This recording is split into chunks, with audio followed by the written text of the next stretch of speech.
नमस्ते, welcome to इशित्वा spirituality. तो thumbnail देखकर आप समझ ही गए होंगे कि आज हम किन देवी के बारे में बात करने वाले हैं। तो हम बात करने वाले हैं माता धूमावती के बारे में।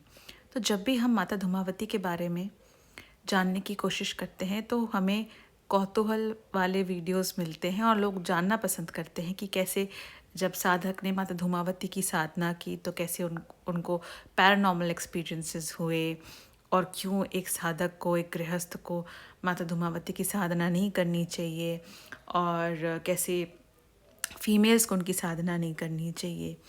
तो ऐसी काफ़ी बातें हैं। और सबसे इम्पॉर्टेंटली आप देखेंगे कि जब भी आप माता धूमावती के बारे में कुछ भी जानने की कोशिश करेंगे वो 2-3 कथाएं ही रिसाइकिल होती जा रही हैं कि उनका प्राकट्य कैसे हुआ। माता धूमावती एक विधवा है, एक विडो हैं और माता पार्वती ने शिव जी को निगल लिया था।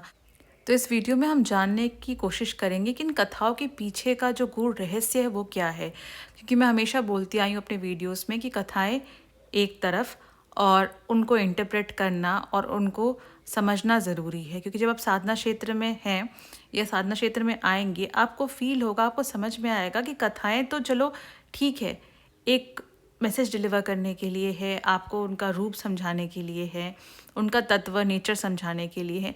पर जब आप साधना करने बैठेंगे उस पर्टिकुलर देवी देवता का, एक पर्टिकुलर डेटी का, तो आपको समझ में आएगा कि कथाओं की जो होता ना कि इंटरप्रिटेशन करना बहुत ज़रूरी है। तभी उन देवी देवता का एक्चुअल जो नेचर है, जो तत्व आपको समझ में आएगा। तो चलिए बात करते हैं माता धूमावती के बारे में, जो एक उग्र और प्रचंड देवी हैं और उनसे रिलेटेड काफ़ी भ्रांतियां हैं। तो हम कोशिश करेंगे कि इस वीडियो में कुछ ऐसे मिथ हैं जो हम बस्ट कर सकें, और अगर इस वीडियो में भी सारे पॉइंट्स कवर नहीं हुए तो एक और वीडियो आएगा। तो सबसे पहले माता धूमावती से क्षमा भी मांगते हैं। वीडियो स्टार्ट करने से पहले क्षमा मांगते हैं। यदक्षर पदभ्रष्टम मात्राहीनम तु यत् भवेत् तत्सर्वं क्षम्यतां देवी प्रसीद परमेश्वरी।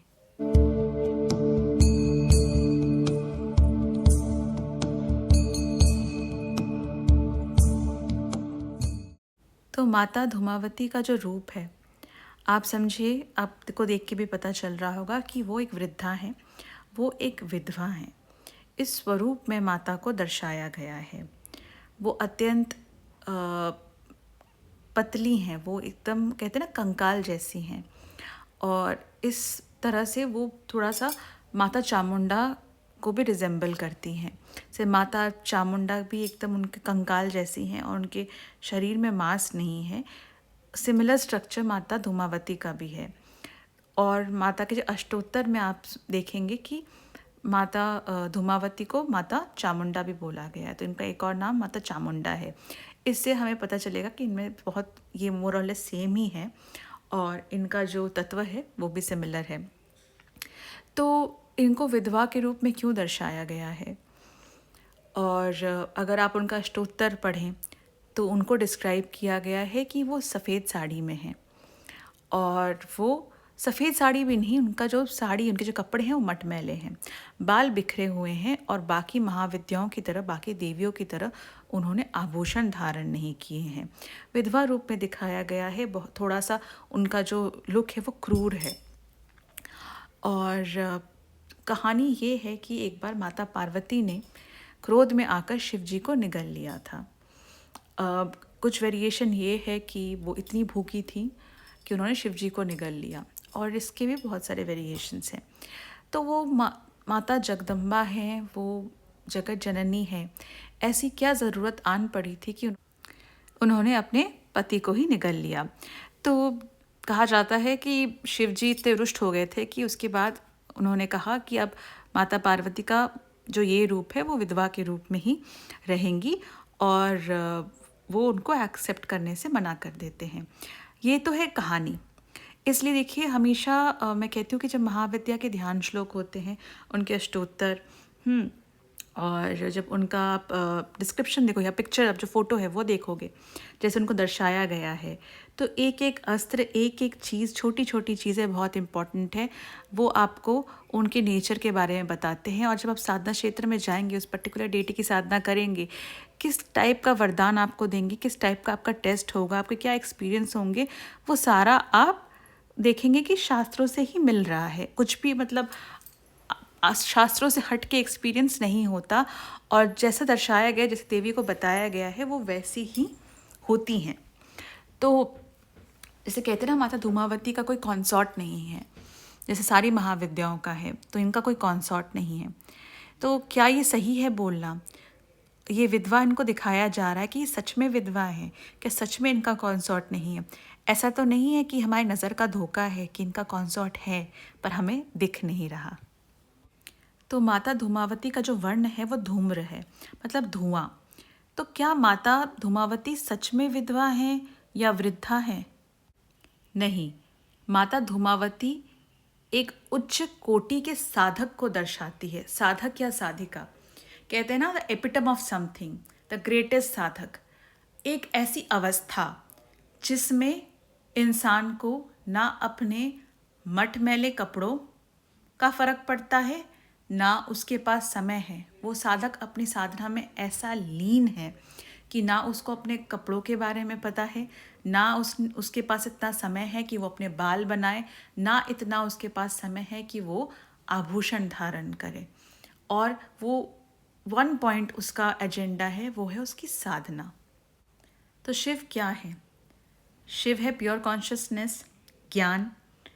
और माता धूमावती का ये स्वरूप ये दिखाता है कि एक साधक या एक साधिका ने इस उच्च कोटि की तपस्या की है, जिसकी वजह से जो शिव तत्व है उसको प्राप्त कर गई है। और वो जो तत्व है वो धूम्र, मतलब धुएं की तरह धीरे धीरे इस पूरे ब्रह्मांड में बिखर रहा है। तो यहाँ जब कथा में हम सुनते हैं कि माता पार्वती ने शिव जी को निगल लिया, खा लिया, इसका लिटरल इंटरप्रिटेशन नहीं है कि उन्होंने अपनी भूख शांत करने के लिए शिव जी को खा लिया। उल्टा उनका जो ये रूप है वो दर्शाता है कि एक उच्च कोटि का साधक, उस लेवल का साधक जिन्होंने शिव तत्व को ही अपने अंदर समा लिया है। तो ये जो धूम्र, ये जो धुआं है, वही शिव तत्व है जो धीरे धीरे इस संसार में फैलेगा। तो इसलिए कहा जाता है कि इनके कोई कॉन्सॉर्ट नहीं है। जिन्होंने शिव तत्व को ही अपने अंदर समा लिया है, उनके कॉन्सॉर्ट दिखेंगे कैसे? तो इनके कॉन्सॉर्ट है, इट्स जस्ट दैट इन्होंने शिव तत्व को अपने अंदर समा लिया है, और इसलिए इनको वृद्धा का और विधवा का रूप दिया गया है। तो इनको दिखाया गया है कि इनके कपड़े मटमैले हैं, इनके पास आभूषण नहीं है, और ये बहुत ही पतली कंकाल जैसी हैं। तो जब कोई साधना में लीन होता है, या आपने भी फील किया होगा जब कोई लंबा अनुष्ठान आपका चलता है, तो जिस दिन अनुष्ठान शुरू हुआ है और जिस दिन अनुष्ठान एंड हो रहा है, समाप्त हो रहा है, उन दोनों के बीच में अगर आप अपनी फ़ोटो भी खींचेंगे, आपको पता चलेगा कि कितना चेंज आया है आपके खाने के पैटर्न में। आपकी भूख प्यास सब कम हो जाती है, आप पहले से पतले हो जाते हैं, बहुत बार तो काफ़ी वेट लॉस हो जाता है। तो एक साधक जो साधना में लीन है, उसको फ़र्क नहीं पड़ता कि उसने कैसे कपड़े पहने हैं, उसने आभूषण पहने हैं कि नहीं, उनके बाल बन रहे हैं कि नहीं, पर अगर ध्यान होता है तो बस ईश्वर का। तो 10 महाविद्या के डिस्क्रिप्शन जब आप देखेंगे, जब उनके बारे में पढ़ेंगे, एक चीज़ आपको समझ में आएगा कि जो उसके पीछे एक मैसेज है, एक सोशल मैसेज भी है, कि जो देवी हैं हर रूप में पूजनीय है, और नारी हर रूप में देवी जैसी हैं। अगर भले वो माँ काली हो, जो काली है, जो कराल हैं, जो मुक्तकेशी चतुर्भुजा, और माँ तारा है, माँ तारा जो शमशान वासिनी हैं, और वो शमशान में घूमती हैं, और वही माँ तारा एक माँ की तरह शिव जी को स्तनपान कराती हैं जब वो हलाहल का विष ग्रहण करते हैं। तो जो देवी हैं वो हर रूप में पूजनीय है। वो षोडशी भी है, 16 साल की एक सुंदर बालिका भी हैं। तो देवी के ये रूप है। ठीक उसी तरह देवी चांडाली भी है। उच्चिष्ट चांडाली का स्वरूप याद करिए, तो देवी चांडाली है, तब भी वो पूजनीय है। और जब देवी वृद्धा हैं, वो विधवा हैं, और उनका कोई साथी नहीं, उनका कोई कंसॉर्ट नहीं है। देवी और नारी तब भी पूजनीय है। तो ये था आज का वीडियो, और आगे जाकर इसके सीक्वल में हम डिस्कस करेंगे माता धूमावती से रिलेटेड कुछ ऐसे सटल और गूढ़ रहस्य जो शायद ही कहीं इंटरनेट पे मिलेगा, और हम कोशिश करेंगे उनके स्वरूप को समझने की, और उनकी जो डिस्क्रिप्शन है, ये जो उनका पिक्चर है, छोटी छोटी चीज़ों में छोटे छोटे रहस्य छुपे हुए हैं, तो वो हम समझने की कोशिश करेंगे। उनका नेचर समझने की कोशिश करेंगे, माता लक्ष्मी से उनका क्या रिलेशन है, क्या वो अलग देवियाँ हैं या सिक्के के दो पहलू हैं। तो ये हम अगले वीडियो में डिस्कस करेंगे, और आशा करती हूँ आपको ये वीडियो पसंद आया हो। और ये वीडियो मोरलेस एक इंट्रोडक्टरी वीडियो ही था, और अगर आपको ये वीडियो पसंद आया हो तो इस वीडियो को लाइक और शेयर ज़रूर करें। और अभी तक अगर आपने इस चैनल को सब्सक्राइब नहीं किया है तो प्लीज़ इस चैनल को सब्सक्राइब ज़रूर करें। धन्यवाद।